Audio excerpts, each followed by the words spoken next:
लगभग 500-700 वर्ष पूर्व की बात है। भारत में विजयनगर साम्राज्य स्थापित था, जिसकी राजधानी थी हम्पी। हम्पी उस समय पूरे विश्व में सबसे समृद्ध और वैभवशाली और धनी राज्य था। उस समय वहां के राजा थे राजा कृष्णदेव राय। वो बड़े ही योग्य, विद्वान, न्यायप्रिय एवं वीर शासक थे।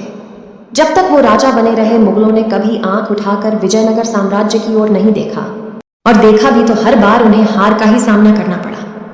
एक बार की बात है, वहां के राजा कृष्णदेव राय जी की तबीयत काफी बिगड़ गई। उन्होंने कई वैद्यों से इलाज करवाया, परंतु कुछ भी असर नहीं हो रहा था। ऐसा लग रहा था मानो धीरे धीरे वो मृत्यु शैया की तरफ बढ़ रहे हों। वैद्यों ने भी अपने हाथ खड़े कर दिए थे। जब स्वयं कृष्णदेव राय जी को लगा कि अब शायद वो न बच पाए, तो उन्होंने अपने एक मित्र, जो उनके दरबार में मंत्री भी थे, उनको बुलाया। उस मित्र का नाम था तेनालीराम।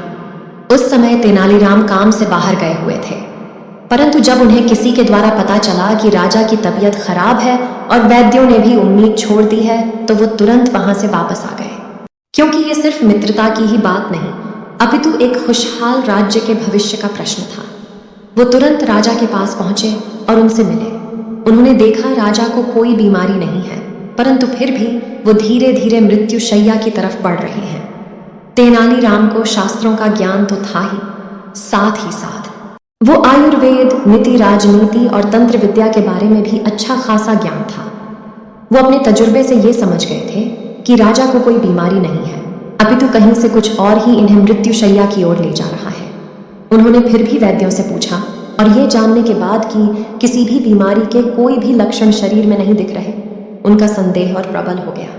उन्होंने रानियों से कहा, वो महल तथा पूरे नगर की छानबीन करना चाहते हैं। वो कहीं भी जाएं, इसकी अनुमति उन्हें प्रदान की जाए। रानियों ने उन्हें अनुमति दे दी।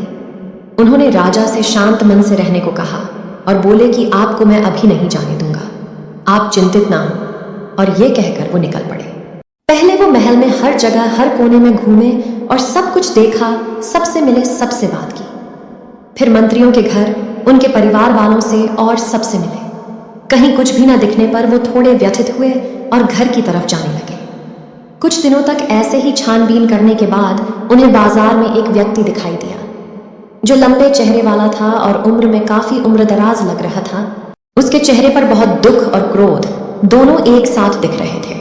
तेनालीराम ने उनसे पूछा कि आप कौन हैं और ऐसे क्रोध में क्यों हैं और आप दुखी क्यों लग रहे हैं। उस व्यक्ति ने कहा कि मैं एक चंदन के लकड़ियों का व्यापारी हूँ और दुख में इसलिए हूँ क्योंकि मैंने कुछ दिन पहले चंदन की लकड़ियों का बहुत बड़ा और उत्तम भंडार देखकर लोगों से पैसे उधार लेकर उस भंडार को खरीद लिया, परंतु अब लकड़ियों को कोई खरीद नहीं रहा और बारिश की ऋतु भी आने वाली है। अगर लकड़ियां बेच नहीं पाया तो धीरे धीरे ये सारी लकड़ियां खराब हो जाएंगी और मैं बर्बाद हो जाऊंगा, क्योंकि जिनसे मैंने उधार लिया है वो मुझे नहीं छोड़ेंगे। तेनालीराम ने पूछा, इसका कोई उपाय तो होगा? तो उस व्यापारी ने कहा कि सिर्फ एक ही रास्ता है, किसी तरह यहाँ के राजा की मृत्यु हो जाए, तभी उनके अंतिम संस्कार के लिए ये सारी लकड़ियां राज परिवार खरीद लेगा। उनके अलावे इतनी लकड़ियां और कौन खरीदेगा? राजा का अंतिम संस्कार चंदन से ही होता है और तभी ये लकड़ियां बिकेंगी। तेनालीराम समझ गए कि मुसीबत की जड़ कहाँ है। वो तुरंत रानी के पास गए और बोले कि अगर राजा जी को बचाना है तो उन्हें कुछ मुद्राएं दें, और वो ये मुद्राएं उस व्यापारी को जाके दे आएंगे। रानियों को तेनालीराम पर सबसे अधिक भरोसा था। उन्होंने तुरंत कुछ मुद्राएं दे दी। तेनालीराम गए और उस व्यापारी को सारा भुगतान करके उनसे सारी लकड़ियां खरीद लीं। उधर वो व्यक्ति दुख से बाहर आया और इधर धीरे धीरे राजा ठीक होने लगे और कुछ दिनों में ही पहले जैसे स्वस्थ होकर राजकाज संभालने लगे। इस तरह उस व्यक्ति की मदद करने से राजा की तबीयत ठीक हो गई। इस कहानी से हमें यह पता चलता है कि जब हम दूसरों की मदद करते हैं तो उसका असर हमारे ऊपर भी होता है। कहानी पसंद आए तो लाइक, शेयर करें, अपने सुझाव कमेंट में अवश्य लिखें और चैनल को सब्सक्राइब करना मत भूलना। धन्यवाद।